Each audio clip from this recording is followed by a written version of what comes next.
I see all these businesses who are just focused on like, oh, I hit $500,000 a month, I'm hit $1 million, I hit $2 million. But it's like, if the next month they don't wake up and market, that like $1 million, 7-figure a month business is gonna start costing them $250,000 a month business, right? Yeah. So just as easy as it is to collect, it is also as easy to go, Oh yeah, to really go the other way really fast, right? And my first year didn't make a fucking dollar, right? I was just working and refunding. But I got great experience doing it. A few bars. Yeah, a few bars. All right, cool. Let's get it started. All right, guys. So today I have Charles. He came here. He missed a few sales calls, but he did end up closing, getting on one. But I just wanted to invite him to jump on here on the Natural Born Leader pod, because I believe that he's a natural born leader. So there's not many of us here in Montreal. So if we can find any, we love to make sure that they jump on the pod. But yeah, you want to introduce yourself? I appreciate you, brother. Hi. Wait, look there or there? You can look at that. Hey, my name is Charles Hackman. I'm a marketing agency owner, and I help coaches and course creators scale to $1 million business as fast as humanly possible. And today I'm with my good friend Serge, and we're gonna drop some bangers. Let's go. Let's go. Let's go. Let's go. How did we meet? Shit, bro. When was the first time we met? I mean, we met for dinner. We met for dinner, but before that, like, we were both following each other. We were both doing our shit. Mm-hmm. You were seeing me with my wacky commercials. Yeah, you were going crazy back then with ads, man. Dude, like, I think that's like what, did I DM you or you DM'd me first? I can't remember. I think I DM'd you first. Shit, bro. Because it's been a while. Like, we've known each other. It was probably, when I first learned about you, it was probably back in maybe even before I really started my thing, bro. Because when were you spending crazy amounts of money on ads? Because back then I've always been spending crazy amounts of money on ads. Okay, but when we were pushing the what was it again? It was a chatbots, bro. Chatbot yeah, offer. Dude, that was 2019, 2020. Yeah. Those are like my big years of chatbot building. Yeah. Chatbot. So that's when, bro, your Letmetalk ads were going crazy, bro. I think everybody probably saw them. Those were fun. Yeah, they were good. They were good too. They were good too. They didn't bring me. I don't think I've made, like, indirectly, like, I think I didn't pair them with the right, like, funnel strategy. Yeah. Like, they were mainly direct offer ads, but I've gotten a few customers out of those. But yeah, they were freaking fun to film. Bro. But I feel like, you know, if you never spent the money, I would have never have known of you. Yeah. I wouldn't be doing this. No, exactly. Like, the ripple effect goes a long way, man. I think I think for people to understand how ads work, they have to not focus too much on like what's the ROI on the actual ad itself. I agree. 100%. Because I feel like, you know, not just the relationships, but some people will generally hear of you and do business with you, maybe just because the way that they came to know about you was from like an ad that was a loser, right? Like you were just spending money, not getting anything, but you end up having, you know, amazing friendships, amazing clients from it. No, I agree. The issue, and like we do this with our clients all the time, right? It's like they're so obsessed with that immediate return, like, oh, well, what's my cost per appointment or whatever, and then they don't attribute a lot of the organic success they might get from the ads because it's untrackable, right? Yeah. But I mean, I think running ads as a whole, without, like, say for example, you pair it with your organic strategies, you pair it with your outbound and your referrals and everything. Even if you don't make a single dollar from it, just that visibility boosts your credibility from being a typical business owner to like famous overnight. Just because like people are like, oh shit, I've seen this guy everywhere, right? Yeah. And I mean, just you could run 20 or 30 bucks a day on Facebook, and like YouTube, and then Google Ads and like TikTok, and you're everywhere all at the same time. You could have the worst organic fucking like community ever because it's just not there, and you'd still look famous. What's the most you've spent on ads for your agency? For my business? Shit. Or a day? Like how far did you scale it to a daily spend? To a daily spend, probably I think 500 was our max per day. It wasn't that much, right? Like because we get such high return on investments from one customer. Because like say for example, a customer comes in, we spent maybe $1,000 to acquire him, but then he'll spend initial 10 grand, and then he'll spend another 35, and then afterwards they renew for a whole year. We make 120 off of them. Right? So it's more about like just is my every single dollar that I invest in my ads, is it well spent? Right? Yeah. So it's like, am I wasting it on some random leads that are shit? Or is it like, okay, like every single lead that comes through the pipeline, we nurture them, we call them, we figure something out where it's like, that $500 that I spent on the day brought in like crazy amounts. 100 grand, right? Yeah, and 100%. It can be doable if you have the proper sales process in the back end. And that's where everyone screws it up, right? It's like they'll blast their budget, they'll do 5 to 10x ROAS, they're super happy with that. But if they had the proper sales process in the back end, then it's like the returns will be way greater. Yeah. So 100%. how did you get started? Because okay, so in 2019 you were doing chatbot, but like, what happened before? Just walk us down your story. So I'm 24 now. I've been in the game for 7 years now. So started my first agency, was fucking freelancer pretty much, when I was 17. So what ended up happening is literally I didn't know what the fuck I was doing. Like if I had to go back, maybe I would have tried to actually like learn from some experts or something or work for them just so I could get that experience. But I decided to go the worst possible route ever, which is not be mentored, not learn anything from anyone, and just go guns blazing. And my first year didn't make a fucking dollar, right? I was just working and refunding. But I got great experience doing it, right? And I was doing everything. And this was back in this was 7 years ago. So what are we now? We're 2023. So this was like 2016, 2017. Wow. So I was early in the agency game. I got in not from like most agency owners got in from like Iman Ghatzi and those types of guys. I got in from like Ty Lopez and like Joe Soto. I don't know if you even know Joe Soto. I've heard the name, but I don't have an image. I don't have a face. So he's agency owner OG. He's the first guy who like taught people dental clinics, restaurants and shit like that. So like I got in from that. I didn't have a fucking clue how any of this worked. Yeah. So, I got a bunch of local businesses and worked with them. High churn. Yep. And that was like year one. And then like it took me about 3 to 4 years to actually grasp and get enough knowledge, right? So I got really good at sales. I got really good at Facebook ads. That was my thing. Like I was really good at Facebook ads combining with chatbots, right? So, I was probably the only one in Montreal, Quebec, or even Canada who was like super focused on chatbots for marketing, right? To use it for any type of business. Which led me to found Letmetalk, which initially, the initial purpose of it was I didn't even want to do marketing. I wanted to do conversational AI software for Fortune 500 companies, like Air Canada and all these big companies. So I needed funding, and I needed like big investors, and I needed people who were like proteges in AI, natural language processing, right? So like literally I had to hire people from like Google and stuff like that, but didn't have the money for it. Yeah. So initially we tried to go for investors. We had no idea how to do that. I've never done that in my life. So instead we were selling marketing services with the corporation to fund the research and development, which led to absolutely nothing. We never even built an IP. We never even built the first prototype of anything, right? Because we were focusing all our attention on selling marketing services. So we accumulated like, I think about $250,000 worth of debt over the course of 2 years. Yeah, that was. How do you accumulate $250,000 on a credit card? So how did you do it? Maybe let's teach people how to get debt. All right, guys. So of course, this is a free webinar on how to accumulate $250,000 worth of debt with the worst possible creditor ever, the Canadian government. It's worse than the mafia.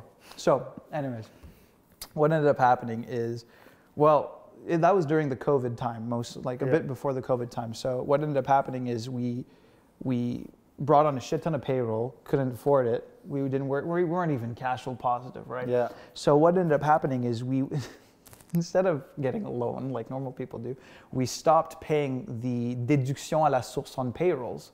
So for those who don't know how that works is when you have registered employees on a payroll, you got to pay a tax on that payroll, okay? To the government. And so you have the option of getting it automatically deducted or not, and then you pay it at the end of a year. So what ended up happening is for a whole year and a half, we didn't pay those. So we accumulated like hundreds of thousands worth of debt because we were confident that we'd be able to pay it back, and clearly we couldn't. So then what ended up happening is we then took on more loans from like les prêts d'urgence of like the government and stuff like that during COVID, plus subsidies to cover that like a part of that shit. But we still ended up having like about $250,000 worth of accumulated bad stacked up debts. Oh my God. Which we're still paying to this day on our, like we got payment plans and everything, but that's literally, like we started our marketing agency officially, like about 2 years ago, we finally niched down into coaches and course creators and started like, it took us about 3 months after we niched down, we were already doing like 100K months, like steady with really good profit margins. But turns out like we were paying, like we started our agency with like $250,000 in debt. Yeah. So like, compared to like the lean and mean model where people start with zero, we started with minus $250,000. So, yeah. That's so like that's literally how we started and now here we are. Good question. How do you, because you know, for me, I'm at a point where I'm now starting to spend a lot of money on payroll, right? 70, 150K, 40K a month, right? Welcome to the club. Oh yeah. So it's like now I'm starting to think, you know, like now the thought is starting to appear of like, hey, we need to make sure that we're, because there's two things. We can either focus on like, let me just sell every month, start from scratch, and then, you know, our motto is a bit different from yours, but it's kind of like technically now you have what we have. Well, right? yeah, after a conversation, we'll now talk I do. about it. Yeah. But now it's like, now I'm like, you know what? Like, I see all these businesses who are just focused on like, oh, I hit $500,000 a month, I hit $1 million, I hit $2 million. But it's like, if the next month they don't wake up and market, that like million, 7-figure a month business is going to start costing them $250,000 a month business, right? Yeah. So just as easy as it is to collect, it is also as easy to go. Oh yeah, 100%. To really go the other way really fast, right? Yeah. So, you know, the question that I wanted to ask is, how were you making decisions when you knew that you were in debt? Because even just for me, it's like, you know, we're profitable enough where, you know, I've never necessarily had more expenses than money that I make, right? So I've never necessarily been in debt and playing out of a place of like, I need to make it out. How did you start making, how were you able to keep maintaining to make decisions, the right ones, when you know that you're like, fuck, like your back is not even against the wall, it's like behind the fucking wall? That's a really good question. And to be honest with you, my thought process might be completely different than a smarter person would do. But my mentality has always been, I'm really good at making money. So like, regardless of the amount of debt it could have been, I would have figured out a way to make so much money that it doesn't even fucking matter, right? So the way it worked is we literally just consolidated it and put it on a monthly payment plan, right? Across multiple different things. So ultimately, it was a big expense, but I was like, okay, well, look, as long as I just include that in my monthly cash flow and I just work a little harder, I mean, that's life. So I really just, okay, like, cried one night, okay, whatever, move on, like whatever. It's just money. At the end of the day, it's just like, okay, well, I'll just sell a bit more and I'll get better results than most people. I'll have a higher success rate and I'll make up for it. And then when that's done, then that amount that I was paying monthly, well, Lambo, I don't know. Like I'll just fucking do something with it and I'll be happy, or I'll reinvest it, right? 100%. No, that's good. Because I know a lot of people would have probably given up, fired your team. 100%. You know, because I know we've spoken about this, but you know, I know you told me that at some point you just had a meeting with your team and you just told them like, hey, you know, we can't pay you guys. Oh, dude. So maybe tell that story. I remember that. So, little side note, right now we're 2 business partners, we're 2 shareholders in the business, but back then we were 3. We had a CFO with us who had like equal shares with my other partner, so we were 3 guys, and you know, it didn't work out, okay, between us and him. And kind of pulled the dick move on us where he was like, hey, I'll agree to get bought out, but you got to pay me everything up front by the end of the week. So we were like, shit, we don't have that amount of money in the bank account. And also I have a payroll coming up. So I had to pay my payroll for my entire staff, including myself and my partner, on top of the buyout, on top of credit card stuff. So like it was like a ridiculous amount that had to be all paid out by the end of the week. So what ended up happening is I sat down with my team and I was like, hey guys, so I have a really weird and shitty decision to make where it's like either I buy this guy out or I pay you guys. I have to choose between either one. And if I don't pay you, then I'm a piece of shit and you guys can all leave. Or if I do pay you guys, then I can't buy out this other guy that you don't really like. So I was like, what do we do? So I really made this as like a collective decision. And surprisingly, everyone on my team, and we were like 10 or 12 back then, everyone was like, hey dude, like just do what you got to do. We don't mind, like as long as you're able to cover by the end of the month, we don't care at all. And I was like, shit, I was not expecting that at all. And you know, that our team culture was like, got really solid at that point. So it turns out I was like, I cannot not pay these people after what they said to me. So I ended up calling up every single client that I had that was paying us monthly, and I said, hey, pay me up front, I'll give you 10% discount payment. So I called up all of my old receivables and current clients and everything, and I just said, hey, I'm buying someone out. I need as much capital as I can. I'll give you 10% off. Just give me all of the money you owe me for the year. So I got like, so out of like 20 people, I got like 2 or 3 people who paid me their year up front because they had heavy in cash and they wanted that 10% discount. So I ended up accumulating enough cash, plus I closed deals that week. It was like a sprint of survival, right? It's like you're running, or it was either that or death, right? Yeah, so you started closing some deals. Bro, I closed like my life depending on it. And also I went and collected as much receivables as possible and ended up being able to pay the payroll, the credit cards, and the buyout all within that same week. Wow. I never want to live that again. But it was fucking great. Did you get sleep? No, not much. Not during that week, no. Fucking hell. You know, but it was a great learning experience. One thing, that's the thing. Because I think that if I probably went through what you're going through, I would probably be like, I would probably come out of it like, I would try to figure out how to become a billionaire. Because it's like, 100%. Bro, I feel like most people take business, they just take it like one step at a time because they think that life is beautiful, bro. Bro. They don't know like how shit can go, how shit can get it can be horrible, man.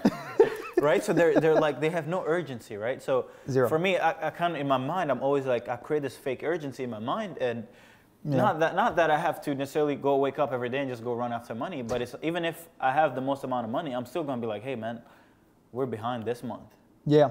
Not because I need to, but because I'm wired that way, and I know that it's the thing that helps me do better than most people. Because most people, when they win, they get soft, bro. They get soft. They get comfortable. And lazy. That hunger dissipates, right?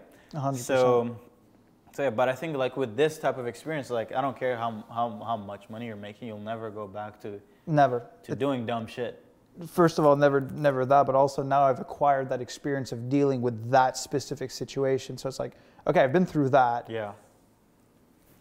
Throw it at me. Yeah. Right? Shoot some rocks. I'm ready. Like, cause like I in my mind, and every time something bad happens on a week, I look back at those moments. I'm like, it could be worse, and I could be in a way shittier position. Yeah. So I'm also grateful that I've been through that because now I can compare. Right? Some people can't even compare to that type of situation to where they are now. No, I think it's of course it's bad to go through it, but I think it's an edge that you have over most people. 100%. Right? No, that's good. It's good. It's good. So what have you changed within your business? Like, what are the things that have changed now that is making you, because, we've been talking and, you recently told me that things have been going a bit better. 100%. So want to walk people through what your old model and then what is kind of like new, and what are some of the things that you've discovered that are now helping you play the game a bit better? It's a really good question. Well, I mean, if we look at the last 2 years, we really if we look at my whole career, basically, like the model that stuck was we help coaches and course creators scale through acquisition systems, right? So Facebook ads, funnels, and sales processes behind it. And the way it evolved was it used to be retainers, and then it became retainers and rev shares, right? And that was our big thing. We go for quality over quantity, which had positives and negatives, right? So we were able to scale to like 6 figures a month with good margins freaking quickly, right? So, and we were able to maintain it for a very long time, which was fantastic. And the rev shares came in and we were making good amounts of money without necessarily having a huge amount of clients to manage. Loved it.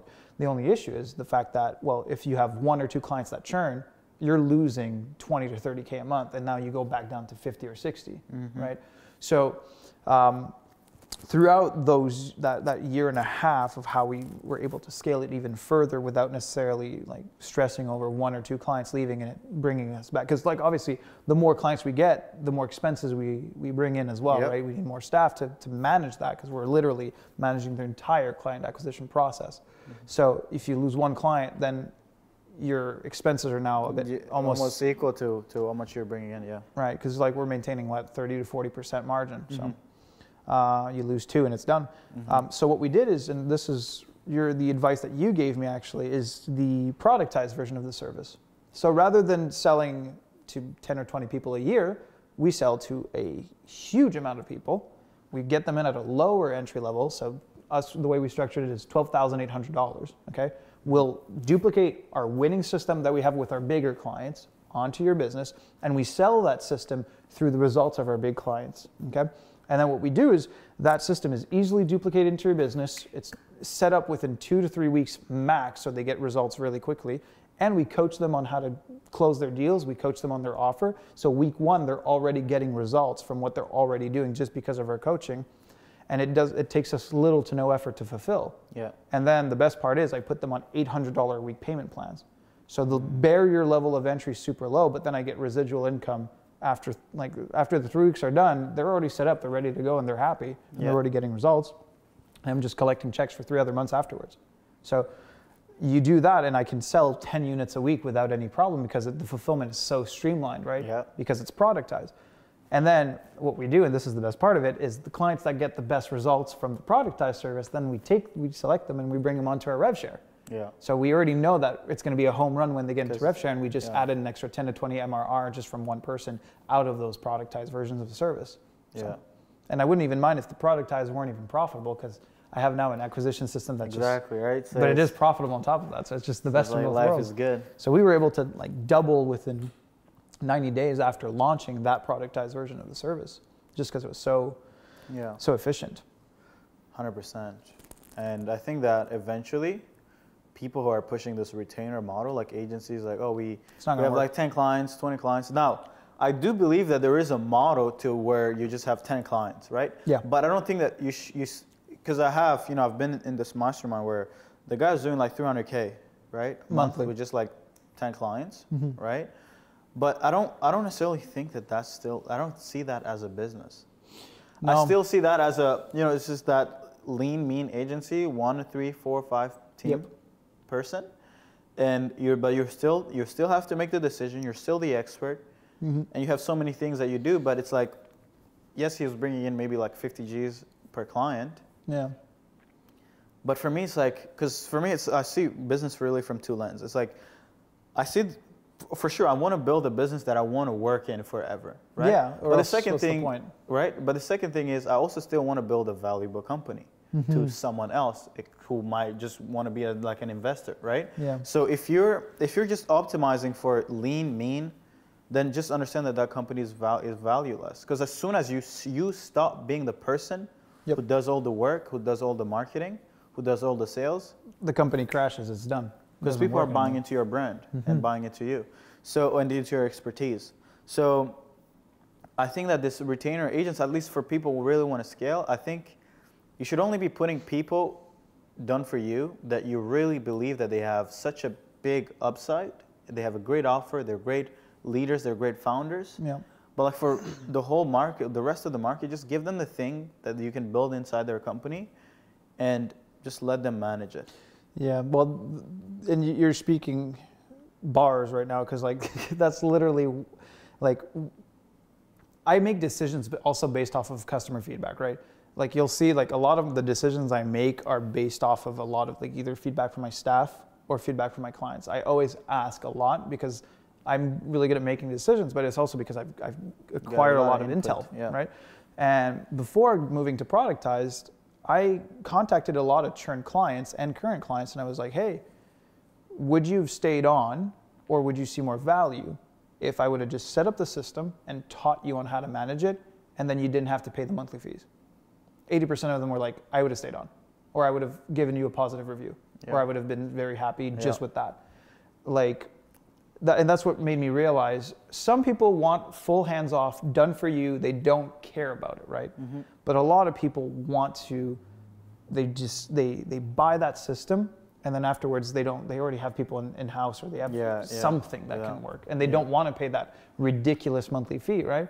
Mm-hmm. But if you combine both together, and you use it to acquire your beautiful little clients that are a home run, then it's just cake. 100%. Yeah, for me, eventually I'll build a program though around building like a leveraged model.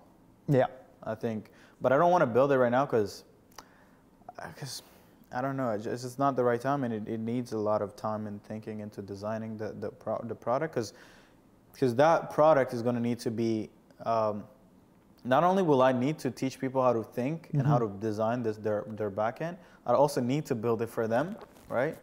I'll also need to pick which segment of the market they need to go after first, because if you just build a program and you don't know clearly who you're going after, it messes up, because either you're selling into people who aren't ready for it, which is something we've been experiencing with the $500,000 program, is that because our program is like, I mean, I'm sure you know, we've talked a lot about it, right? But it's like you get so much that if I sell it to someone who's not ready, it is actually a bad experience for them. Yeah. Because check this out. Let's say you're making less than 6 figures, and I come in, you pay 15 grand.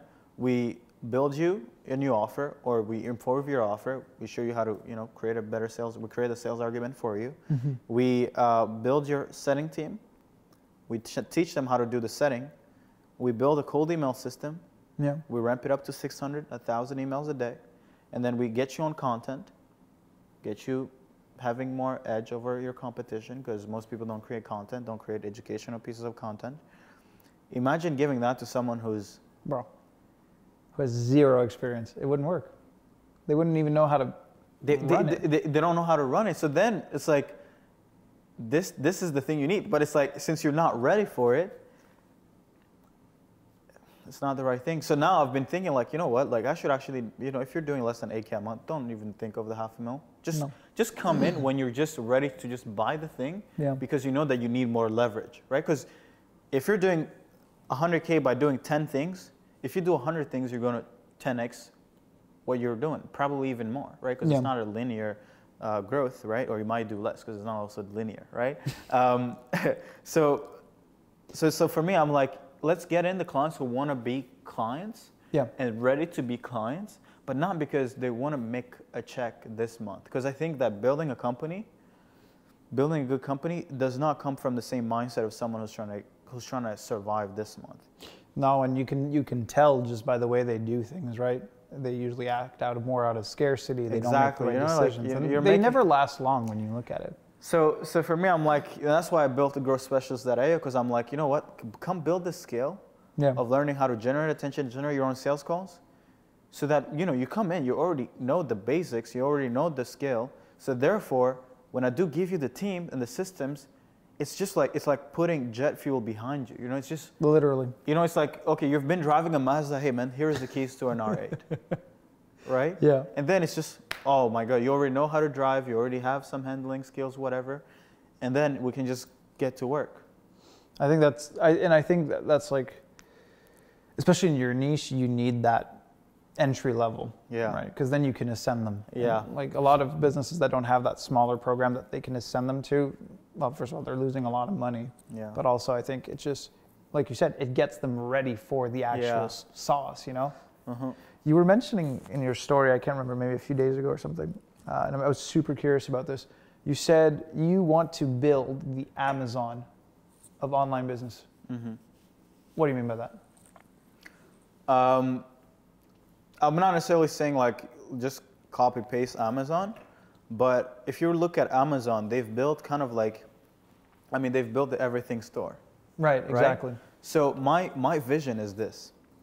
What if I could build a company where you come in, you don't have a skill, you just have a desire to want to do better financially and whatever. Right. We give you the skill. Okay. Now you're like, oh, okay, cool, I'm making good money. I could live better than most people, but then like, you know, I need more leverage. So I need an offer. We give you the offer. Okay. Once you have the offer, oh shit, I need the systems and I need the team. Or maybe you need the team first, or you need the AI, Okay, cool. Hey, we put the team and the softwares in your company. And then once you're ready to handle more growth, we build the systems for you. But you'll hit 50K, 100K a month, right? Now you're like, oh, but why are people making 100K a day? And then you're like, oh shit, I need a better vehicle. Okay, cool, perfect. Let's get you let's get you to become a 7-figure leverage consultant, where we take the offer and the fulfillment of an agency or a done-for-you company, right, and then we productize it, and then we standardize the fulfillment on your behalf. But then that also needs to come with a whole completely new infrastructure. But then what we're going to do is we're going to build the angle, the sales angle, because what most people don't understand is that a productized service does not solve every pain of a client. Yeah. It solves a specific, if they have to travel from here to here, you're not necessarily, there's no program that will get anybody from here to here. I don't even care if you're done for you or not, right? So you pick what is the thing that they need the most help with. So if I were to pick like e-com as an example, we have a lot of clients who struggle to sell to e-com, not understanding that like the brand does not actually need you to advertise, you to do email, you to do, no.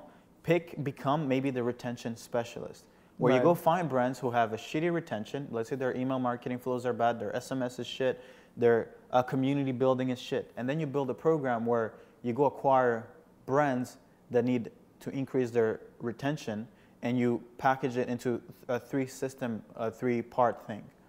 And would you do that in a done-for-you offer, or would you do it like a done-with-you product? I always like to include done for you with done with you. So I'll never tell someone like, oh, build like a coaching company. Like, no. Because I think, okay, you could do that if you have a brand. If I was Iman or if I was Hormozi, I would never do done for you. No, because you have the leverage of a brand. You have the audience, so it's like you're not selling something that is productized, fully productized, is actually costing you money, right? Because people want to experience you anyway. But if I'm starting out, I don't really have a crazy brand, and I want to do more for the people, more than what they're paying for, right? So you take the retention thing and you build the best solution for it. And then you just go sell it to 50 brands every month, 10K a month, 10K one time, whatever, or 10K over whatever, and you do half a ticket, half a mil every single month. From you giving the solution to a specific thing, and you brand yourself through that. Now, so that's, for me, that's what I'm trying to figure out, because I realize that the main reason why our clients fail, or anybody fails in business, so it's mostly like how can we build the Amazon of anybody trying to start an online business, an online service business. Right. We give them the skill, appointment setting, closing, maybe a bit of psychology, they master that. We give them the offer, because a lot of people don't understand this, but like in our programs, in our company, we have so many offers that we've worked in. Right. It's not just agency, it's like agency, but in so many niches. It's coaching in so many niches, right? So we do like 30, 40,000 DMs a week on Instagram. Yeah. Just for people doing Instagram outreach. So from all that data, we can track like, okay, what are the niche that work the best for this? Yeah, you can figure it out because you're doing it. Because I have the data there. It's like that's why I love your business model so much, because it's like a gym launch. You know how Gym Launch will spend 50 to 100K a month on ads to test out creatives, and then they license those creatives out to all of the gyms. It's brilliant. It's like you do the work once, and then afterwards everyone else benefits from it, and that's what they're buying. 100%. So it's like just the fact that the bigger we get, the better we get. Yeah, literally. And I think that the reason why we're getting bigger is because we're getting bigger. Yeah. Right? Because check this out. The more clients I sign up, let's say as we start getting companies like agencies to start leveraging trends like TikTok and UGC. Right. Like we have so much data. That was like your big breakthrough. Yeah, that was like when I started pushing that, when I started getting people to push new offers, that hit crazy. Yeah. But then the latest one was short form content, right? Now we're pushing that. And everyone's fucking doing short form content, right? But then short form content agencies would probably go out there. There's probably someone teaching how to build a short form content agency, right? Who has a course. But those people will never have the same amount of data that we do, because we're overseeing 50 to 100 short form content agency campaigns. You're able to figure out exactly what works and what doesn't, just because of the volume of what you're managing. Exactly. Yeah. So like for me, and for me, I'm like, if I can build this company, like if I can try to solve everything that they're dealing with for them, have like the thing, every single component. Yeah. Yeah, I think we could do great things. So I'm going to throw one at you because this is something that really caught my attention. I was listening to this podcast, Hormozy, yet again, and he was telling about the story where he was speaking at an event, and basically like he was speaking right before, I think it was the CEO or one of the VP of sales of Vista, not Vista Print, but Vista, a PE firm basically. They do about a couple $1 billion a year or something. That's like fucking crazy numbers, right? And they were talking about their acquisition strategy and how basically their premise at Vista is they take a company that's usually doing about $1 billion. There's un petit milliard, pocket change, and they triple it within 3 years. So not like $1 million to $3 million, like $1 billion to $3 billion, or like $2 billion to $6 billion. It's fucking crazy. And his whole process was on the customer data side. So what they do, and they niche it even more. So what, for example, what they'll do is once they acquire the company and they finish their due diligence, what they do is they will go through the entire list of every single current and past clients, and then they're going to question them. So they're going to survey all of them. And they're going to ask them a bunch of questions like political beliefs. Are you married, divorced? How many kids do you have? What was the one piece of content that attracted you to becoming a customer here? What was your biggest initial problem? What are your new problems now that we brought you to X, Y, and Z goal? So they survey like insane amounts of questions. And then afterwards, what they do is they list out from the past and current clients who are the ones that spent the most money and who stayed the longest with them. Okay.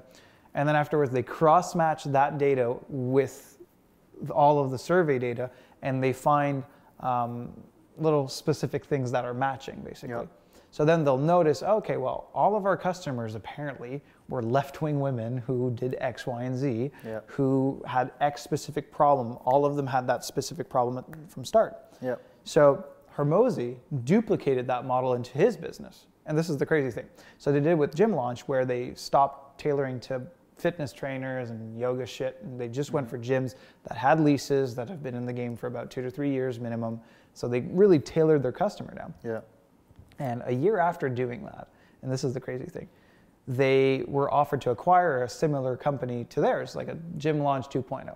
Okay, and that company basically like showed their financial statements and everything, and when they compared, both companies acquired the same number of customers in that same year.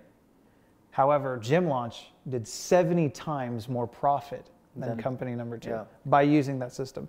So my question is, based off of that, like you want to go like super broad and do all of the offers, right? But then your offers are super niched, right? So how, like, what, like basically, like, how, would I follow that? Why would I follow that? Why don't I do that? Yeah, exactly. It's like, so you're going super broad, but your offers that you're selling to people and that you're telling people to do are super niche. So why not double down on that type of thesis? You know what I mean? Because his market was people kind of like already in the thing, right? And if you look at the reason why I don't like to go after just like one, like let's say I'll go after e-commerce agencies and things like that, is because I think that there is a cap to how many e-com agencies will actually be successful.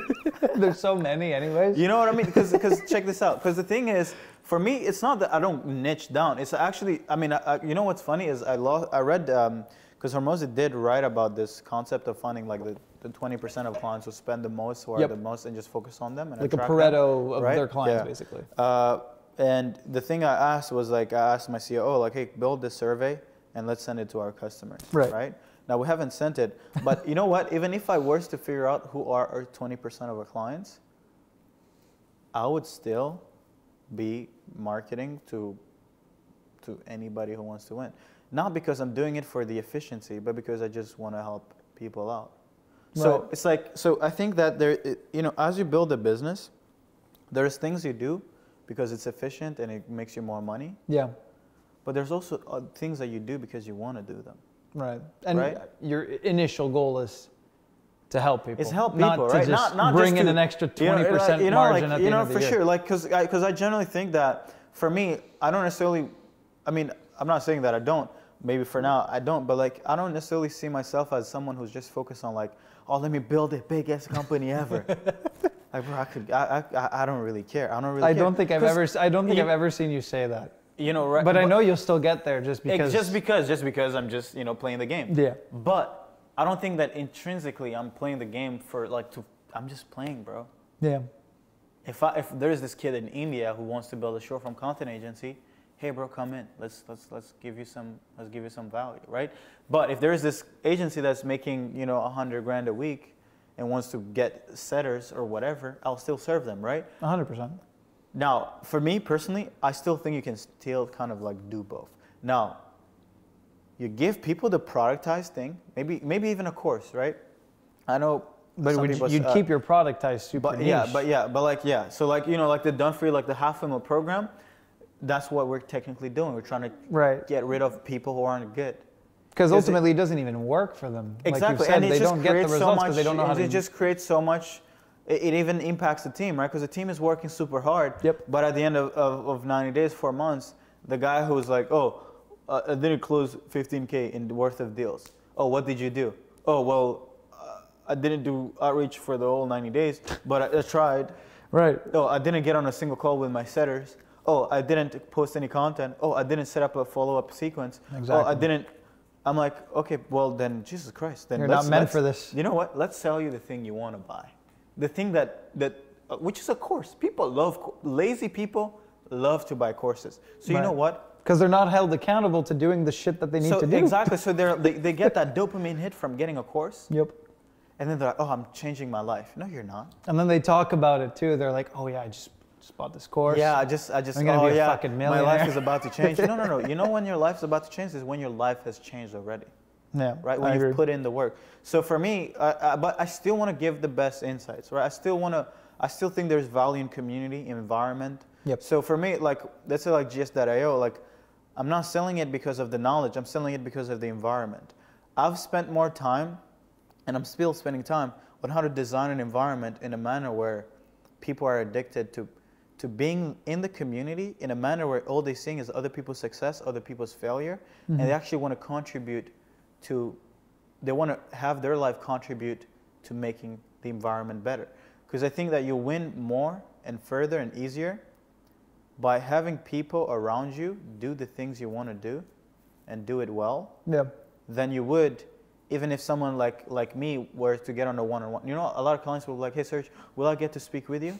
I'm like, bro, I'm not the secret sauce. Ça change rien, genre. It's not me, bro. You know what's great? It's like my community is better than me any day, any time of day, because you're getting so much from so many businesses. And you've hired also on your team people that are better than you at doing specific things.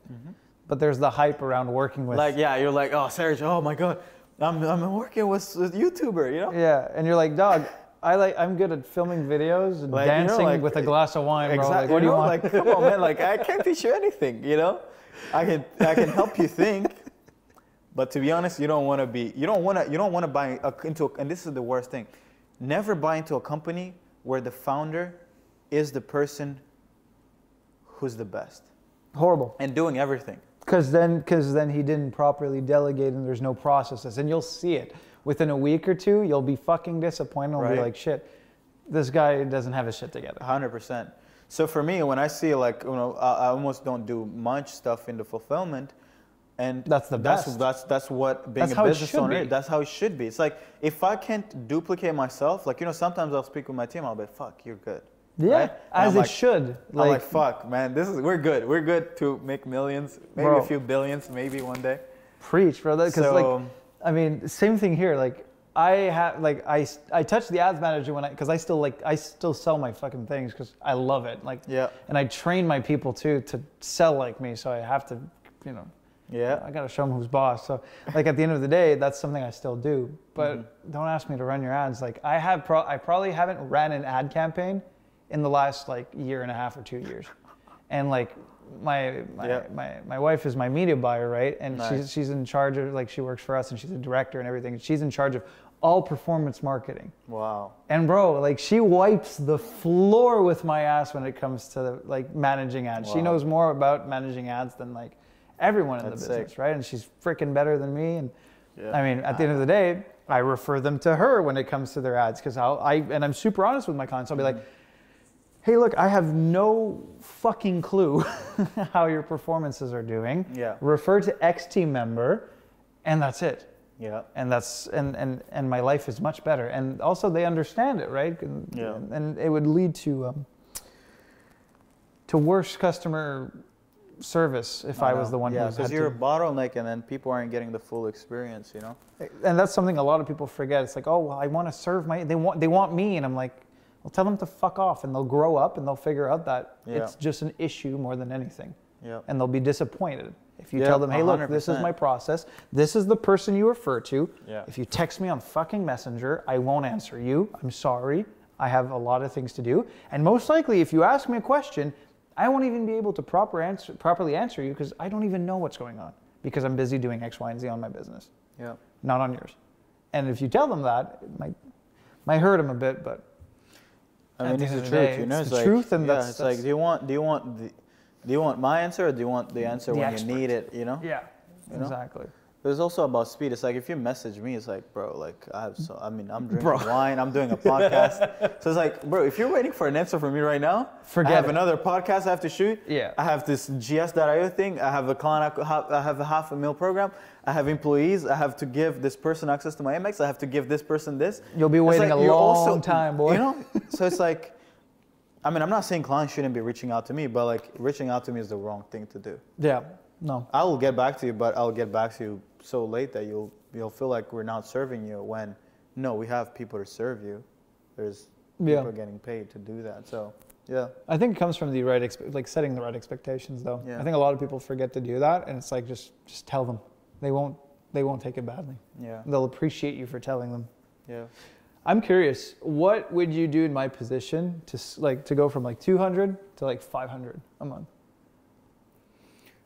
It's very broad and not very detailed. I think you should start building more of a community. Yeah. A free community of people. So the thing is, the reason why you'll do $500,000 instead of $200K without necessarily needing to do so much acquisition, spending on ads, outbound stuff. Because for me right now, I have just 3 setters, right? The month we did $500,000, we had 3 setters. Yeah, exactly. Right? And you don't have that many. You have what, 9,000 followers or so? Yeah, but back then I had 6,000. 6. So it's right? So in the last few months, I'm becoming more famous. Thank God. God is good. One day, I hope to, wherever I travel, I need at least one person to recognize me. Be like, hey, that's Serge, and yeah. But for me, the thing that I would suggest doing is create the best thing you can create. Give it away for free. Yeah. If I was you, I would do this, okay? Tell me. I would promote a 5-day challenge. April. Do those things still work? Bro, check this out. Okay. Plan it for April, okay? What I want you to do is I want you to start promoting it for the next 4 weeks. Okay. I want you to set up 5 days or whatever, how many things you can solve in a company. Put it, each thing. If you offer, put it on Monday. Appointment setting or sales or closing, put it on each other day, right? And what I want you to do is for an hour, 2 hours, maybe even 3 hours, drop the most gem you can do. Give it away for free. Sales, right? Here's how you should sales, yeah. Here's a sales. Funnel. Yeah. Break down every single thing that they need to succeed. Yeah. And I want you to create that as a product. Call it a free 5-day, coaching, whatever, 100K, a 7-figure, build 7-figure company for free in 5 days, right?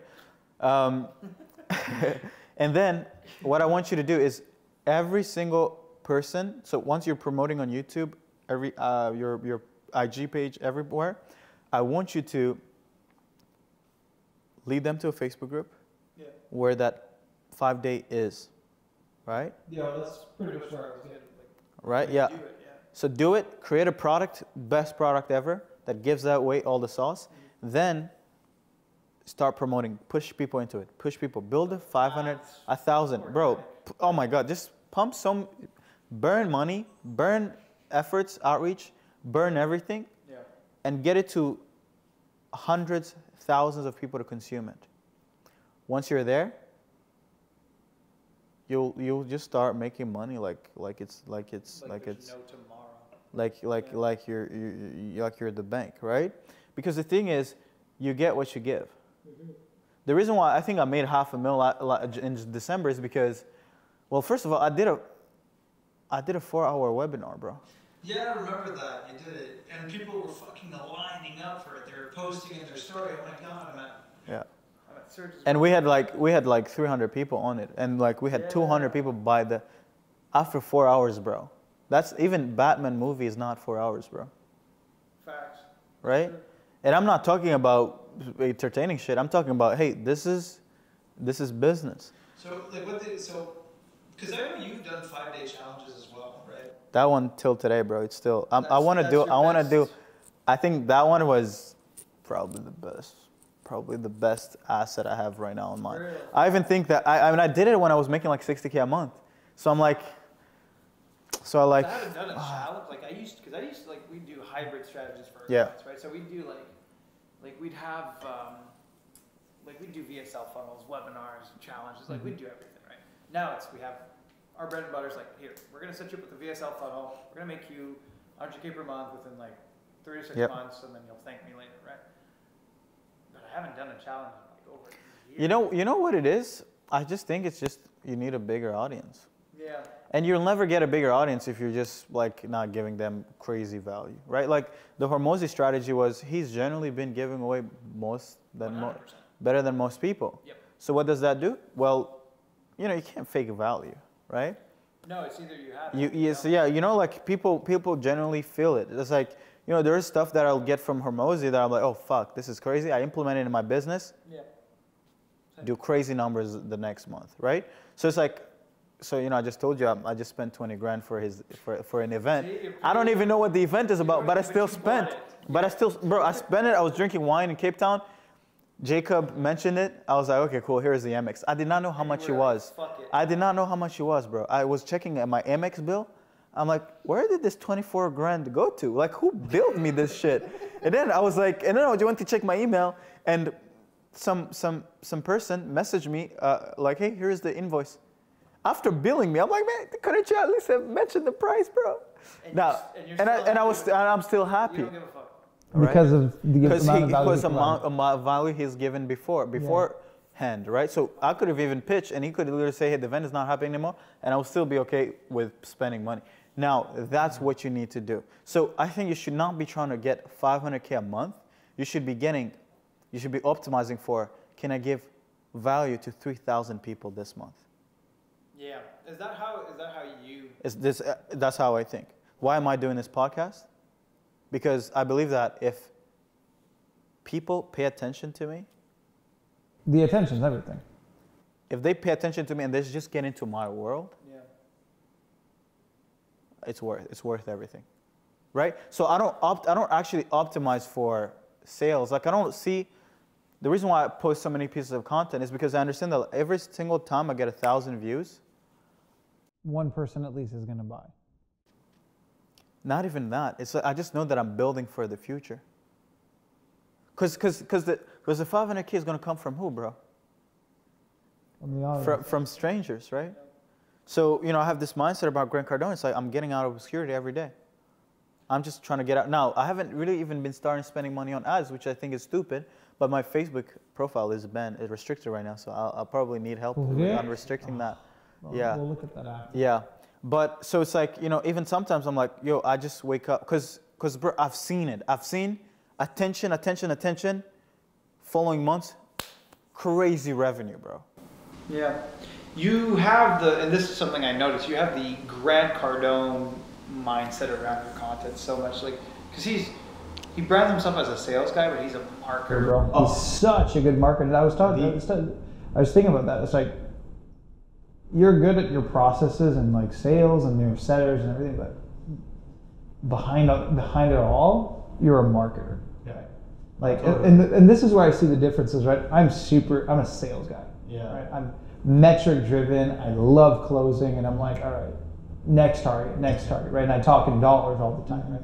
But I can tell you're a marketer because just you talk in community, you talk in views.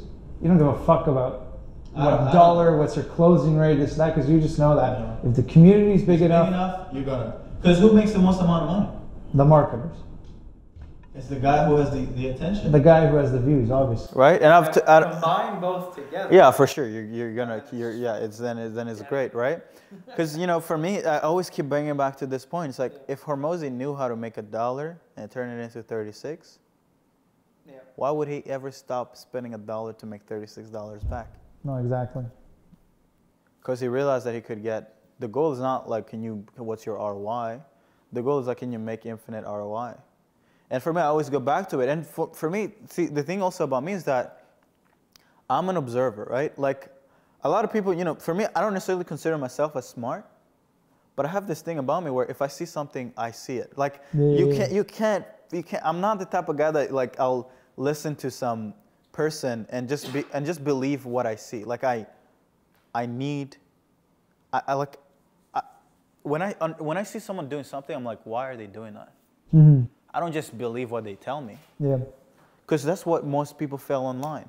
They just believe what people are telling them instead of just look at what they're doing, replicate it, and shut the fuck up. Right? Yeah.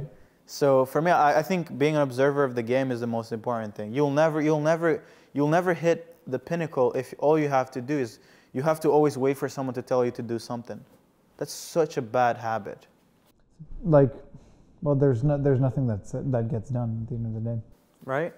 So it's like if I see some person putting out a lot of content and they're making way more money than me, I'm not going to ask myself like, oh, should I do content or not? It's like you're going to fucking do content. Just fucking do it. Like when I saw you hit that $500,000 month and I was like, shit, 6 months ago I was like doing more money than you. I was like, what the fuck? So then I was like, all right, Jan, content. And then I just doubled down on content. And then I told you, I've never made so much money doing so little effort. Yeah. And I was like, all right, this is it. And I barely started, right? I got 2 or 3 YouTube videos that are like pending editing, right? And then I'm just going to start laying them out. Bro, I'm not even on YouTube yet. I just started with I have 1 video that I didn't even promote yet. I have 3 videos that are editing and getting like pending. And I got editing, bro. Get one video edited a week. Every other video. I'm gonna have one. I'm gonna have 1 per week being pumped out that all follow up to the next video and everything. Because I fucked it up. I did it. And so you know how at the end of the video you promote the next video. You're like, I also created a video about the best closing script for X, Y, and Z. Yeah. I did it backwards. So now I'm waiting for my final video to be edited because it just follows suit. Anyways, that being said, I only started with IG Reels, and just from my dormant 2,800 followers, I posted a few reels in the past, like 1 reel a day for the past like 2 weeks already. And bro, like every week there's someone, hey man, what it is exactly that you do? And I'm like, oh, I make people a lot of money, my friend. And then it's they're already sold because I'm so credible, right? So it's like, once the YouTube kicks in, then it's game over. YouTube is different. It's game over. YouTube is different. And I've seen it with you. It's like you don't have the biggest, you don't have millions of followers, and yet they're so loyal. Like they're just like 100%. I can tell when you have a loyal audience just from the way that people like. It creates trends around things. Guy just like everyone's against alcohol right now, and everyone's like, "Oh, alcohol's bad for you." You know, it creates a lot of estrogen, and it's like, "Shut the fuck up." And then you're just like, "Wine nights," and then like you just like you offer wine, and you're like, "Real men drink wine. Real growth specialists drink wine." You know, that creates a trend around your audience, and now all of them start drinking wine. And 1 week you're like, "Hey guys, I'm gonna buy land." You tweet out. Land is the new currency. I'm going to buy land. You got probably 6 or 7 or 8 other kids who are like, trying to do it. Yep. I'm going to buy some land one day. I'm going to buy a ranch. You know, one thing that's funny is that I think that nothing creates community as the reason why I always come up with, and you'll see it, you know, like lately I've been saying a lot twin. Yeah, bro, and that probably everyone's calling you fucking twin, or everyone's saying twin. I'll have people that I check their stories and they're mentioning twin. Yeah, 100%. You were not saying twin before I started saying it. Now, am I saying that I created twin? No, but I'm just saying that, and you know why it's important to have these, you know, wine nights, natural born leaders, twin, is because it creates something that people always can go back to. Yeah. Because it's like So what do you think? Why would they choose that over anything else? Because it's repetition. So okay. Do you mean? But what is the question? Is there a question on why would they choose my thing over someone else's thing? Or is it First of all, that, but also, why would they choose one specific word you've been saying over and over versus like, oh, well, Serge is driving a Range Rover, I aspire to drive a Range Rover, right? Or, oh, Charles drives a Mercedes, I should get a Mercedes, right? It's like, why do they choose twin or like wine night? So you know what I mean? They'll, whatever they'll start replicating most frequently is the thing that I put out the most frequent, that I repeat. But you just asked, like, why wouldn't they choose maybe to drive a Range or an AMG? The thing is, that will also happen, because you know, I mentioned this in another discussion I was having. So I listened to this podcast called, well, it's from Knowledge Project. It's about mimetic creatures or mimetic desires, right? So because that's what they're doing, right? Yeah. But then the thing is, us humans, what we do is we don't just copy, like, we don't copy other people. We copy everything that the person we likes. Yes, 100%, bro. I mean, So that's why you'll see, like, you know, a guy like Kanye West, if he starts wearing Yeezys and start wearing weird clothes, everybody will start wearing that the clothing, not because it's the most aesthetic, but just because Kanye West likes it, I like it. This trend with watches.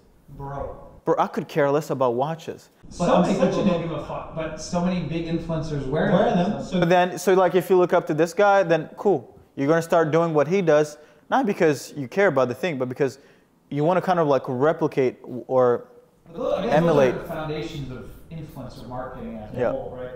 Why, like, maybe you've seen that trend on TikTok.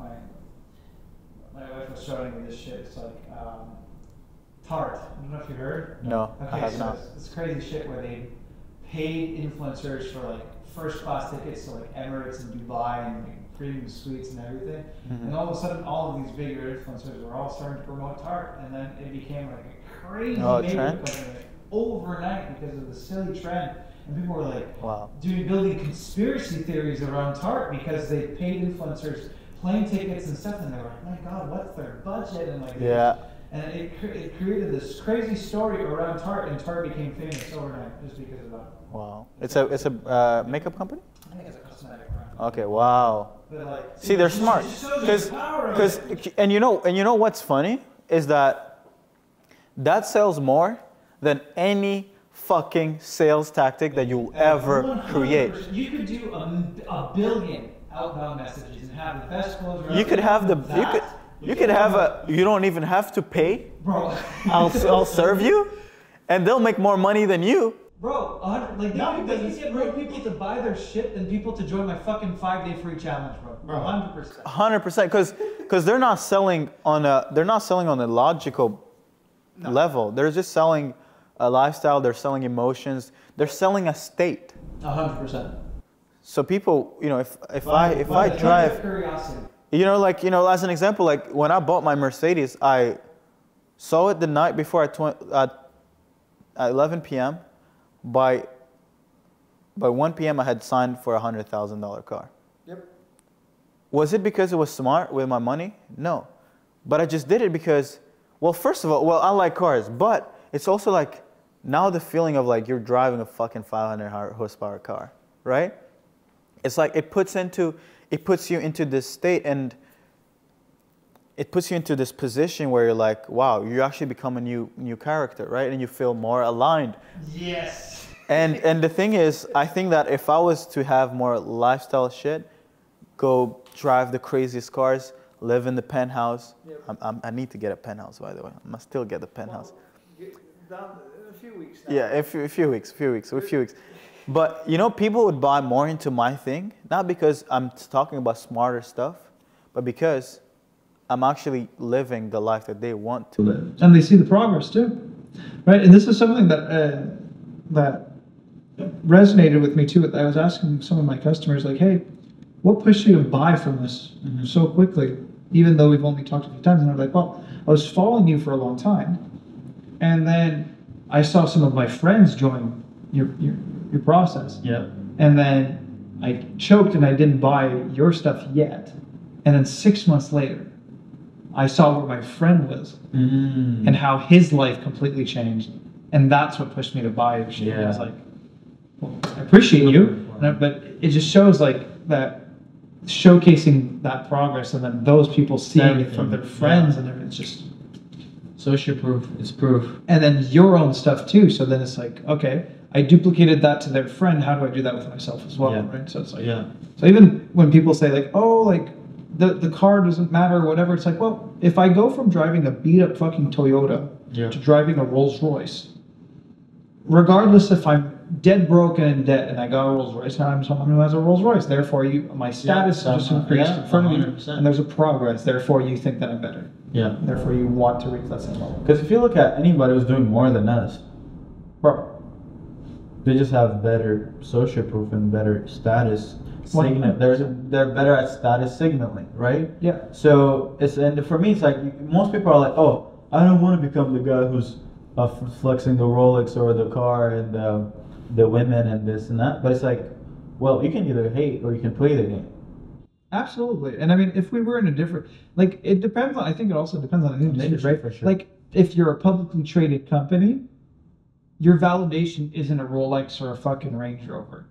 It's the public market buying your stock at 9 a.m. and then some people shorting it at 5 a.m. and then being wrong when they shorted it and then losing money, right?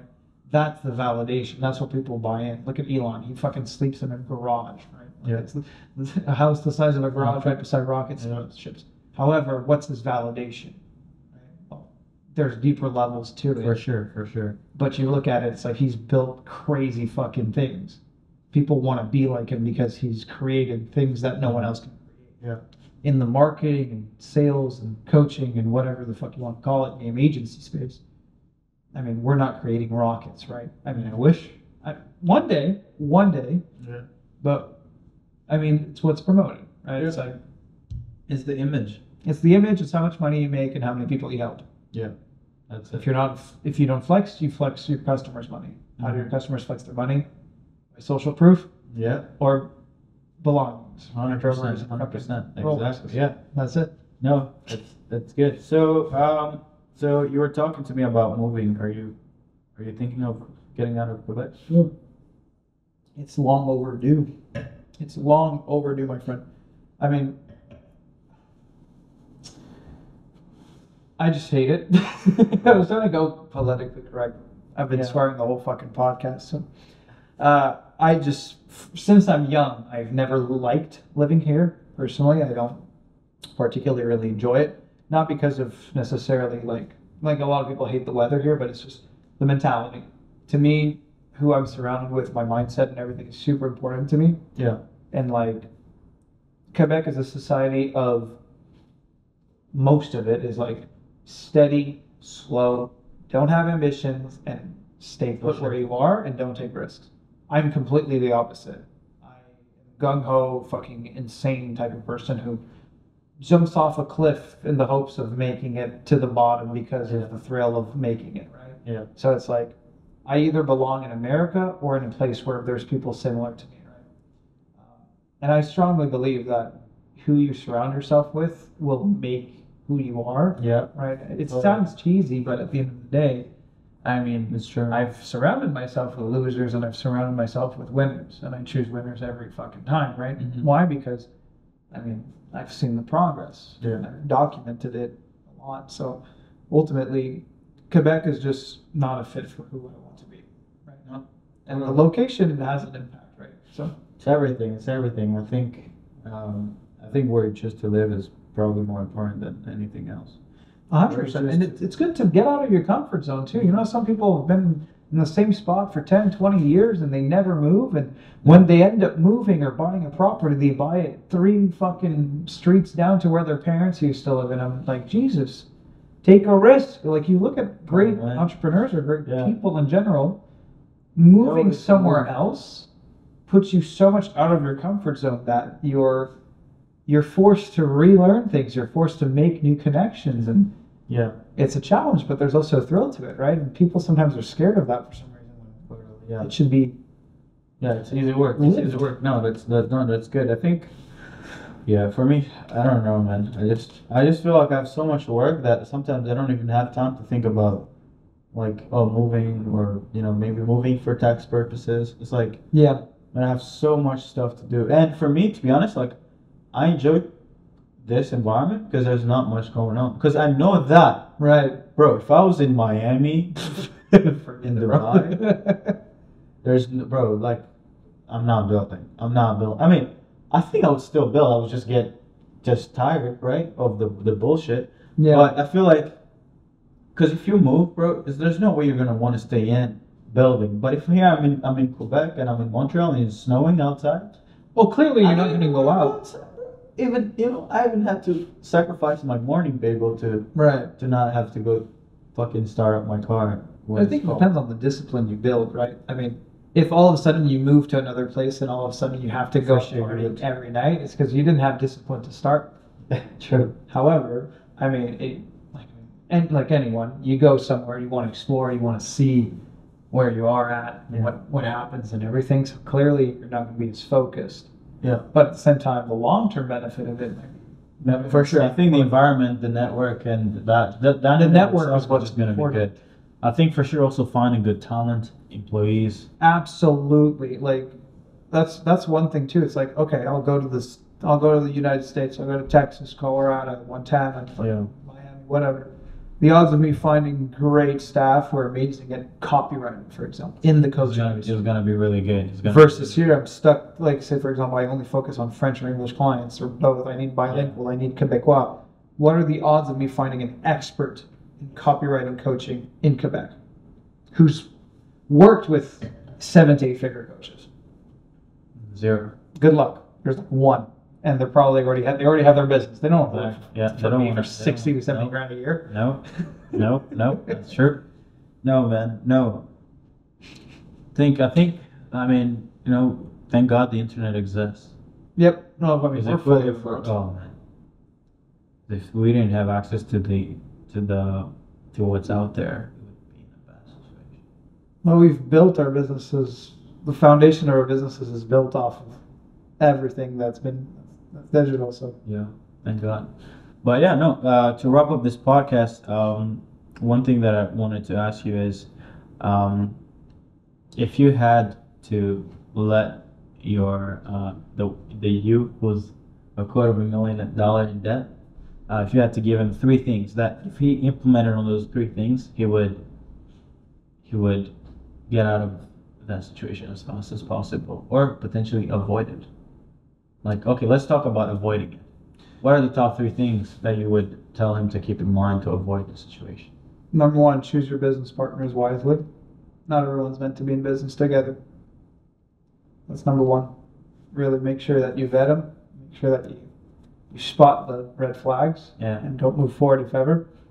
Sometimes it sucks to be alone in a business, but it can be a blessing in disguise. Yeah. Number 2, don't overhire when you don't have the capacity to overhire, or else it's going to cost you a lot of money for nothing. Mm-hmm. Proof. And number 3, learn how to be friends with the government. It can pay off as well. Let's go. I should look into the government more. I mean, there's a lot of different subsidies and stuff you can do. I mean, that's literally how we were able to clear a lot of money. Don't you? When you get a loan, don't you also can't you use that to offset your taxes at the end of the year? Because if 100%. So that's how we've been able to basically all of our profit has been being able to just So a lot of it's been helping out. Actually, that's a good point. But another thing too is learn how to use subsidies, right? I mean, you're getting, especially here in Quebec, any Montreal business owner, we're getting taxed the fuck out of us, right? Like, we're spending so much on taxes for basically nothing, right? Yeah. I mean, you can't say that it's worth the money, but there's advantages, right? There's certain subsidies you can get benefits off of. Sometimes people just don't look, right? Yeah. Right now, for example, there's a $50,000 subsidy that you can get for implementing digital strategies. Really? Yeah. You could literally pay off a bunch of stuff for 15 grand just by applying to it, and they accept everyone. Where is that?